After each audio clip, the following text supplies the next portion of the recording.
بسم اللہ الرحمن الرحیم۔ ناظرین، میں ہوں عام شہری عارف حمید بھٹی اور آپ دیکھ رہے ہیں یوٹیوب چینل۔ اگر پسند آئے تو سبسکرائب کریں۔ ناظرین، آج اہم ترین خبر کے ساتھ آپ کے سامنے حاضر ہوں۔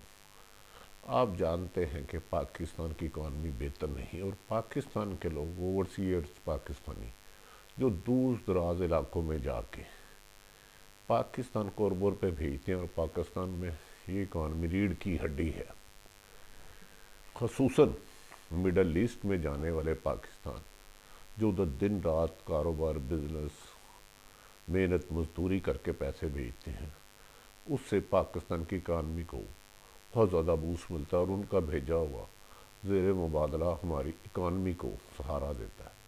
لیکن بدقسمتی دیکھیں، امریکہ اور اسرائیل نے پاکستان سے ناراضگی پہ اس میں وجہ یہ بنی کہ پاکستان نے پچھلے دنوں اسرائیل کو تسلیم نہیں کیا، جس کا یو اے نے اسپیشلی ریکویسٹ کی۔ نہ صرف اسرائیل نے تسلیم نہیں کیا، دوسری طرف یہ طیب اردگان ترکی اور ایران کے ساتھ قربت بڑھانے کی کوشش کی۔ ناظرین، کوئی بھی حکمران ہو، اسے ایک تو انٹرنل سازشوں کا سامنا کرنا پڑتا ہے اور دوسرا اپنی سفارتی سطح پر دنیا بھر میں پاکستان تمام ممالکوں کو ساتھ لے کے چلنا ہوتا ہے۔ کچھ ممالکوں کے آپس میں سخت ناراضگی ہوتی ہے، ایک دوسرے سے بولتے نہیں، لیکن کوئی بھی ملک اپنی سفارتی پالیسی، فورن پالیسی ایسے بناتا ہے کہ کسی سے ذاتی ناراضگی نہ ہو۔ لیکن بدقسمتی یہ ہوئی کہ سٹارٹ میں ہمارے وزیر اعظم محترم میاں نواز شریف کی سعودی شہزادے MBS سے قریبی دوستی ہو گئی۔ وہ آئے اور ان کی گاڑی بھی چلا کر لے کر گئے۔ ایک موقع پر سعودی شہزادے نے کہا کہ سعودی عرب میں پاکستان کا شہزادہ MBS سفیر ہوگا۔ جیسے ہی اسرائیل کو قبول کرنے کا دباؤ ڈالا گیا تو پاکستان نے انکار کر دیا اور وزیر اعظم پاکستان نے اپنی تقریر میں کہا کہ میں جب تک ہوں وزیر اعظم نہیں ہوں گا، اور یہ یقیناً انہوں نے 20 کروڑ عوام کی ترجمانی کی۔ لیکن اس میں امریکہ نے پیچھے بیٹھتے ہوئے ایک سازش کھیلی، ایک بھیانک سازش کھیلی۔ اسرائیل کو استعمال کیا، سعودی عرب اور UAE کو استعمال کیا، جس کے بعد یہ ہوا کہ مڈل ایسٹ میں رہنے والے پاکستانیوں کی زندگی تنگ کر دی گئی، ان کی مشکلات میں اضافہ کر دیا گیا، ان کو نوکریوں سے نکالنا شروع کر دیا گیا، ان کی جگہ بنگلہ دیش اور بھارتی لوگوں کو بھارت میں لے جا کے نوکریاں دی گئی۔ ابھی یہ سلسلے جاری تھے، پاکستان کے سعودی عرب سے، UAE سے، ابو ظبی سے اور دیگر ممالک سے سخت شکایات آ رہی تھی کہ پاکستانیوں کو تنگ کیا جا رہا ہے، کہ اچانک چند روز قبل UAE نے پاکستان کے لیے پرمٹ اور وزٹ ویزے بند کر دیے گئے، جس سے ہزاروں لوگ یہاں رہ گئے۔ کم و بیشتر 40 لاکھ کے قریب لوگ مڈل ایسٹ میں کام کرتے ہیں اور جو کھربوں روپے پاکستان بھیجتے ہیں، اس سے ان 40 لاکھ لوگ جو مختلف ممالک میں مڈل ایسٹ میں کام کرتے ہیں، جن میں ابو ظبی، دبئی، سعودی عرب، UAE، اس سے پاکستان کے کروڑوں خاندانوں کا روزگار چلتا ہے۔ لیکن شاید ہماری حکومت ان کو بیلنس لے کے چل نہیں سکی۔ سعودی عرب کو یہ بھی غصہ ہے کہ پاکستان ان کا درینہ دوست تھا، ہمیشہ مشکل وقت میں کام آیا، اور پاکستان نے بھی ہمیشہ سعودی عرب کو ہر کرائسس سے نکالا۔ لیکن سعودی عرب کو یہ تھا کہ یہ ایران کی طرف جھکاؤ بہت زیادہ، طیب اردگان کی طرف جھکاؤ بڑا، اور ان دونوں ممالک سے اس کی سخت ناراضگی چل رہی ہے۔ بلکہ ایران سے اصل ناراضگی تو امریکہ کی ہے، لیکن امریکہ اب کسی بھی کام کے لیے مڈل ایسٹ کو، UAE کو وغیرہ کو استعمال کرتا ہے، سعودی عرب کو کہتا ہے اور سعودی عرب UAE کو کہتا ہے۔ ناظرین، ورک پرمٹ بند کرنے سے پاکستانیوں کو سخت ترین نقصان ہوا، ایسا نقصان ہوا جس کے پاکستان میں آنے والے دنوں میں سخت نقصانات ہوں گے۔ لیکن شاید حکومت اس اندرونی خلفشار کی وجہ سے، اپوزیشن کے کرونا میں اس دباؤ کی وجہ سے حالات کو سمجھ نہیں پا رہی اور اس سنگینی کو نہیں سمجھ پا رہی۔ پچھلے چند روز سے یو اے ای سے سینکڑوں ٹیلی فون آ رہے ہیں ہمیں کہ یو اے ای میں پاکستانیوں کے ساتھ بدترین سلوک کیا جاتا ہے، بھارت کو ایک طرف کر دیا جاتا ہے، دیگر ممالک کو ایک طرف کر دی ہے۔ بظاہر تو انہوں نے 12 ممالک کو، افغانستان وغیرہ، پاکستان اور دیگر شہروں پہ پابندی لگائی ہے، لیکن اصل ٹارگٹ پاکستان تھا، ایران پہ پابندی لگائی ہے، اور اس کے علاوہ 12 کے قریب ممالک ہیں۔ لیکن اس کا بہت زیادہ نقصان پاکستان کو ہو رہا ہے ناظرین۔ اتنی بڑی میں تعداد میں اگر پاکستان واپس آتے ہیں تو ادھر بے روزگاری کا بہت بڑا طوفان آ جائے گا جس کو سنبھالنا مشکل ہوگا۔ ان پابندیوں میں اس نے بھارت کو نہیں شامل کیا۔ امریکہ اسرائیل کی سازش سے، کیونکہ سعودی عرب کو یہ ہے کہ سعودی عرب، قطر نے، سعودی عرب نے، بحرین نے، یو اے نے، بحرین نے اور ایک دو اور ممالک نے قبول کر لیا، پاکستان کیوں نہیں مان رہا؟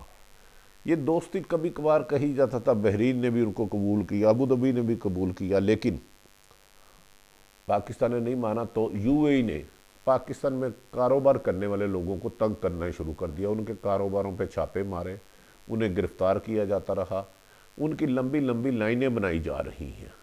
ان کو پچھلے ایک عرصہ دراز سے کسی نہ کسی بہانے، کبھی کرونا کا بہانہ بنا کے، کبھی اکانومی کا بہانہ بنا کے ملک بدر کر دیا جاتا ہے، اور لاکھوں لوگ واپس آ چکے ہیں۔ اس سے کروڑوں لوگ بے روزگاری کا خدشہ ہے۔ یو اے ای نے پاکستان کی مشکلات کو اس ٹیکنیکل طریقے سے استعمال کیا کہ اگر کوئی بزنس پاکستانی کرتا ہے، بھارت کرتا ہے، اور بھارت کو وی آئی پی پروٹوکول دیا جاتا ہے اور پاکستان کو پریشان کیا جاتا ہے۔ اگر گاڑیوں میں جاتے ہیں تو انہیں ایک سائڈ پہ کر دیا جاتا ہے، آپ پاکستانی، ایون کہ بلوچیوں کو پروٹوکول دیا جاتا ہے۔ ادھر رہنے والے بہت سارے لوگوں سے انہوں نے کہا کہ ہم نے 30 سے 40 سال مڈل ایسٹ میں گزار دیے، یو اے میں گزار دیے، لیکن اتنا برا وقت ہم نے نہیں دیکھا، ہم سے نامناسب اور نامناسب رویہ اپنایا جا رہا ہے، اور ہمیں اتنا مجبور کیا جا رہا ہے کہ ہم اپنا کاروبار، پیسے، سب کچھ چھوڑ کے پاکستان واپس چلے جائیں۔ کچھ لوگوں کا تو یہ کہنا ہے کہ ہم سے قیدیوں جیسا سلوک کیا جا رہا ہے۔ ناظرین، سمجھ میں نہیں آتا۔ اسی سلسلے میں پاکستان کے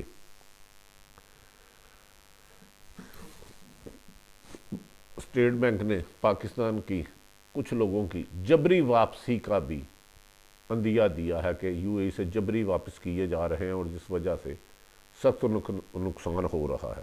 لیکن سمجھ میں نہیں آتا، اگر وہ کرونا کا بہانہ بناتے ہیں تو بھارت میں اس وقت کم و بیشتر 80 لاکھ سے زیادہ لوگ کرونا کا شکار ہیں، اور پاکستان میں صرف 2.5-3 لاکھ، 3.5 لاکھ تک ہے، تو لہذا کرونا وجہ نہ ہوئی۔ اس کا مطلب ہے یو اے ای دباؤ ڈال کے پاکستان پر، پاکستان کی عزت وقار کے مطابق، قائد اعظم کا جو ویژن تھا اس کے خلاف پاکستان سے مجبوراً اتنا دباؤ ڈال رہا ہے کہ اسرائیل کو تسلیم کرے، لیکن پاکستان اس کو کسی بھی صورت تسلیم نہیں کرے گا۔ لیکن اس کے لیے وزیر اعظم پاکستان کا بھی امتحان شروع ہو گیا ہے کہ سعودی عرب جو پاکستان کا دیرینہ ساتھی تھا، دوست تھا، ہمیشہ اس نے مشکل وقت میں پاکستان کو کام کیا، وہ ایسی حکمت عملی بنائے کہ سعودی عرب، یو اے ای ناراض بھی نہ ہو، اور پاکستان کے جو لوگ مڈل ایسٹ میں کام کر رہے ہیں، یو اے ای میں، ابوظہبی میں، دبئی میں یا سعودی عرب میں، ان کو بے دخل بھی نہ کرے، کیونکہ اتنا بڑا نقصان اس اکانومی کی صورتحال میں پاکستان کے لیے بہت بڑا بم شیل ہوگا۔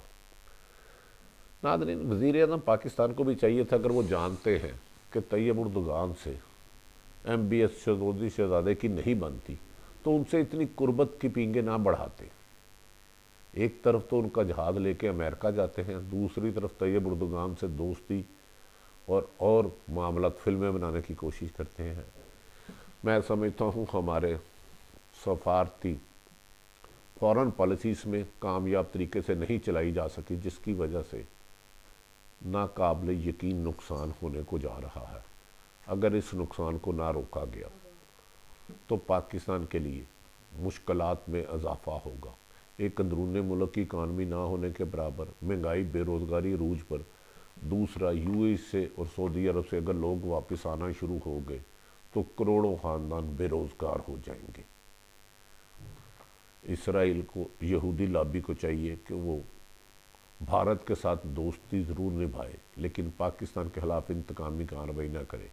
ہمیں یقین ہے وزیر اعظم پاکستان بہت جلد اس سلسلے میں اعلیٰ سطحی اجلاس بلا کر یو اے کے ساتھ بگڑتے ہوئے تعلقات کو معمول پر لائیں گے، اور یہودی لابی کی اور بھارت لابی کی اس کو ناکام بنائیں گے۔ یاد رکھیں کہ جیسے جیسے پاکستانیوں کو بزنس ختم کیا جا رہا ہے، نوکریاں ختم کی جا رہی ہیں، بھارت سے لوگوں کو لا کر ان پہ نوازا جا رہا ہے، حمودوں پر فائز کیا جا رہا ہے۔